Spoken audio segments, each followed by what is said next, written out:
Good morning everybody. आज हम जल में घुलनशील विटामिन राइबोफ्लेविन की चर्चा कर रहे हैं। इसे हम B2 भी कहते हैं और इसका अगर हम इतिहास देखते हैं तो सन 1932 में वानबर्ग ने खमीर से एक पीले रंग के पदार्थ के रूप में इसको पृथक किया। 1933 में कुन तथा उनके साथियों ने इसे दूध, अंडा और यकृत से पृथक किया। सन 1937 में council of pharmacy and chemistry of American medical association ने एक सुझाव दिया, जिसके आधार पर इसका नाम क्या रखा, राइबोफ्लेविन रखा। अब हम इसका रासायनिक संगठन अगर देखें तो राइबोफ्लेविन में राइबोज नामक पेंटोज शर्करा होती है तथा एक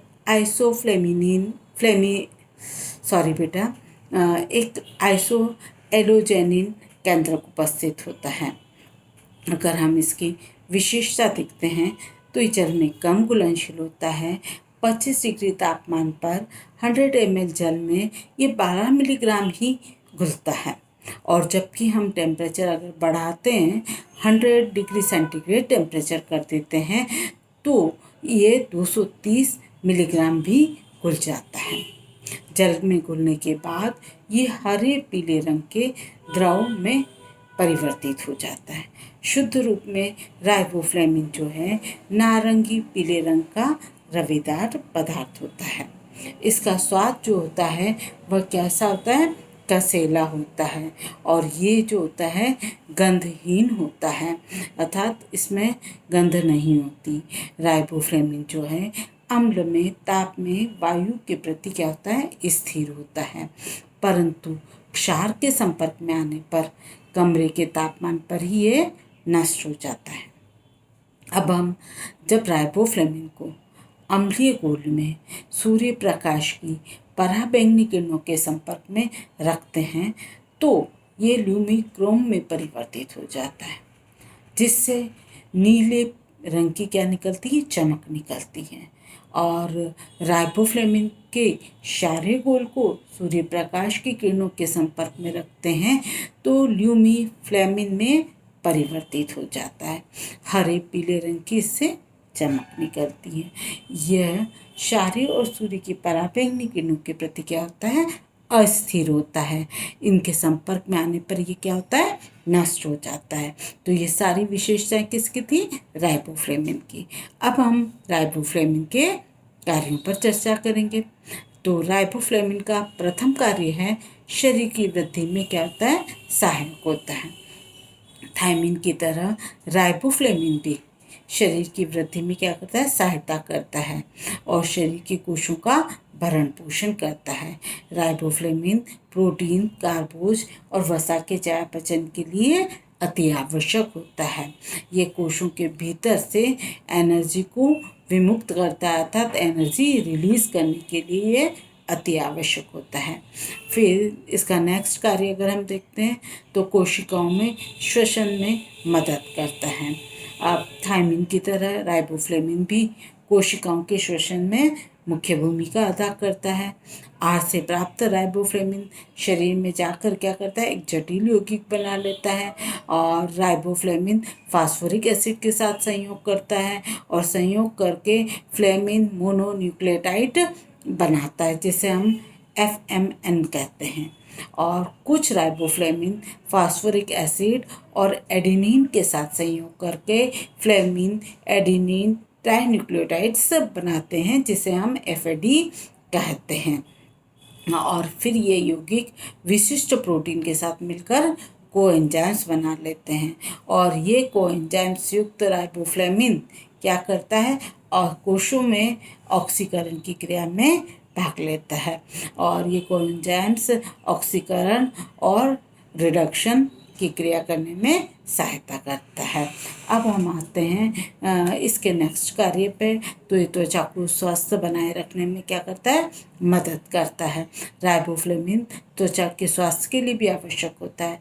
त्वचा को सुंदर और आकर्षक और चमकदार बनाने में यह महत्वपूर्ण योगदान देता है। इसके अभाव में त्वचा सूखी, रूखी, बेजान और आकर्षण हीन हो जाती है। और हार्मोन के नियंत्रण में भी ये सहायता करता है।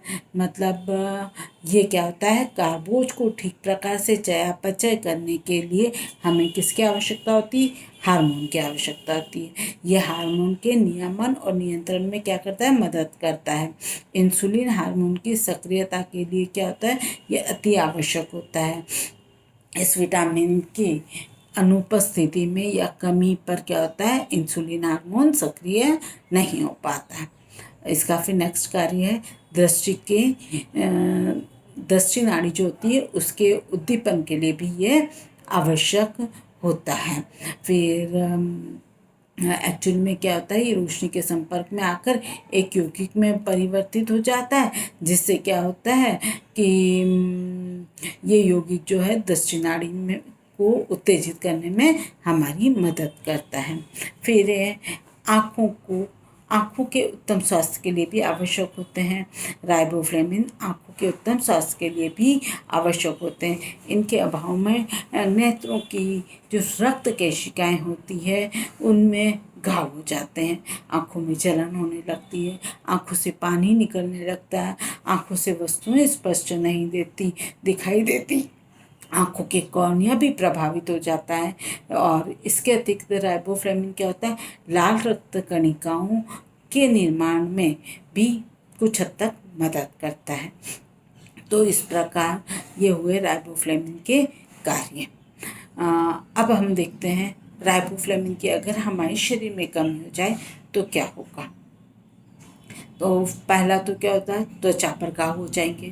राइबोफ्लेविन की कमी का सबसे पहला प्रभाव जो है चेहरे की त्वचा, आँखों, नाड़ी संस्थान पर पड़ता है। इसकी हीनता से नाक, कान, गले, चेहरे की त्वचा क्या होती है, लाल हो जाती है, इनमें पपड़ियाँ निकलने लगती है और क्या होता है, मुंह तथा चेहरे पर घाव हो जाते हैं, होठों के किनारों पर भी घाव हो जाते हैं, जिसके कारण मुंह पूरी तरह से नहीं खुल पाता। और उसके बाद इसके जो होठों के किनारे हैं वह भी फटने लगते हैं, जिसे हम चिलोसिस कहते हैं। और होठों के ऊपर क्या होता है, उभार दिखाई देने लगता है और ऊपर की त्वचा जो होती है वह छिल जाती है और इस पर पीले रंग के रविदार पदार्थ भी बन जाते हैं और दबाएं अगर तो इसमें से पस निकलने लगता है। फिर नेक्स्ट इफेक्ट होता है इसकी जीभ पर क्या होते हैं, छाले बन जाते हैं और जीभ सफ़ेद सी हो जाती है और उस पर लाल लाल पेपिले उभर आते हैं और फलतः खाने पीने में अत्यधिक कठिनाई होने लगती है। जीभ का स्वाभाविक रंग न रहकर कुछ बैंगनी सा हो जाता है, इसलिए व्यक्ति को ठीक प्रकार से क्या करता है, वह भोजन नहीं कर पाता और पोषण न्यूनताजनक बीमारी उसमें हो जाती है। फिर इसका नेक्स्ट प्रभाव जो होता है वह आँखों पर होता है। आँखों की जो इसमें क्या रोशनी सहने की क्षमता नहीं रहती, वस्तुएं धुंधली और अस्पष्ट दिखाई देने लगती हैं।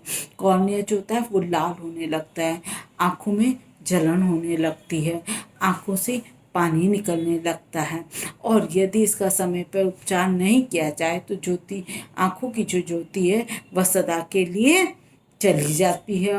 और इसका नेक्स्ट इफेक्ट जो अगर हम देखें तो ये पुरुषों के जो अंडकोश में घाव हो जाते हैं इसकी कमी से।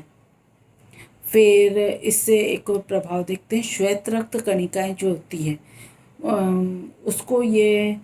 उसके भक्षण भी इसके अभाव में प्रभावित होता है और कभी कभी नाड़ी संस्थान भी प्रभावित होता है, नाड़ियों में भी विकार हो जाता है। मैकुलम के अनुसार राइबोफ्लेविन की अगर कमी हो जाए तो व्यक्ति दुर्बल हो जाएगा, निर्बल हो जाएगा, थका हुआ महसूस होगा, वृद्ध सा दिखने लगेगा, शरीर की वृद्धि रुक जाएगी, उसे भूख भी नहीं लगती है, पाचन शक्ति भी क्षीण हो जाती है, यौवन का विकास जो होता है अवरुद्ध हो जाता है।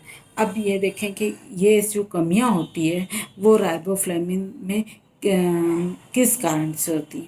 अगर हम आहार में पूर्ण रूप से इसको नहीं ग्रहण करें तो इसकी कमी हो जाती, शल्य चिकित्सा से भी इसकी कमी हो जाती, यकृत रोग में भी इसकी राइबोफ्लेविन की कमी हो जाती है।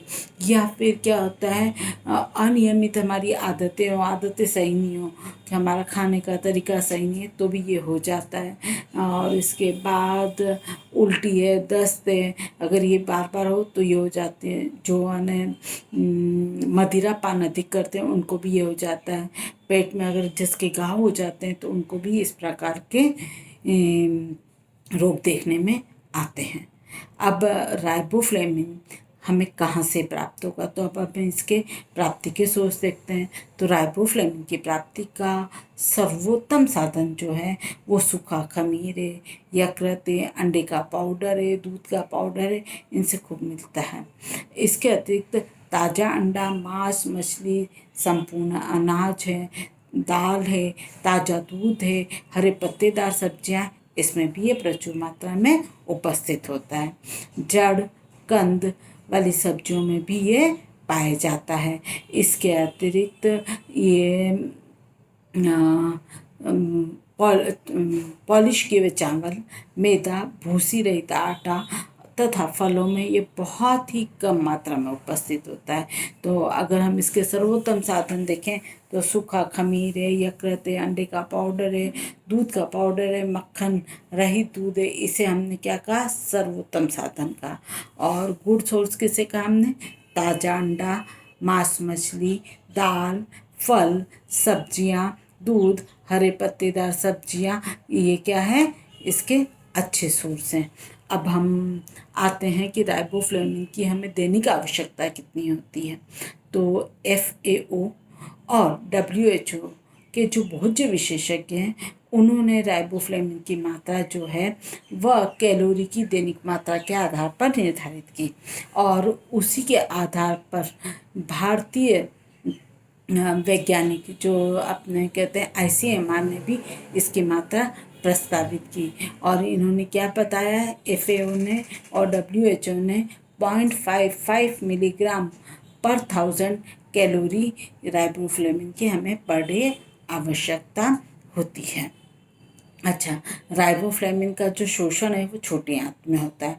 राइबोफ्लेविन का संग्रह हमारे शरीर में नहीं होता।